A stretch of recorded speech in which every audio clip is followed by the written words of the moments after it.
ফেনীর দোষ টেক্সটাইল মিলটি বন্ধ রয়েছে। এই দোষ টেক্সটাইল মিলটি চালু করার জন্য আমি দাবি জানাচ্ছি। আমি রেহানা আক্তার রানু, সংসদ সদস্য ৩০৪ মহিলা আসন ৪।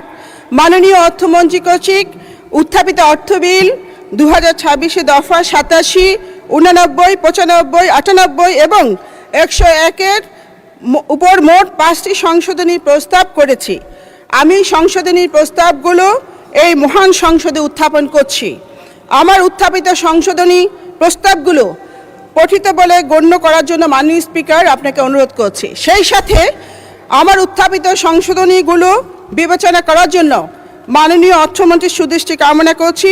মাননীয় স্পিকার, আমার আরও 1 মিনিট 18 সেকেন্ড আছে। মাননীয় স্পিকার, দীর্ঘদিন ধরে ফেনীর দোষ টেক্সটাইল মিলটি বন্ধ রয়েছে। এই দোষ টেক্সটাইল মিলটি চালু করার জন্য আমি দাবি জানাচ্ছি। মাননীয় স্পিকার, ফেনীর গুদাম কোয়ার্টার রেলগেটে প্রতিনিয়ত দুর্ঘটনা ঘটছে, ওখানে অনেকেই জীবন দিয়েছে। এই কারণে আমি সেই রেলগেটের পাশে একটি ফ্লাইওভার নির্মাণের দাবি জানিয়ে আমি আমার বক্তব্য শেষ করছি। মাননীয় স্পিকার, আপনাকে আবারও ধন্যবাদ।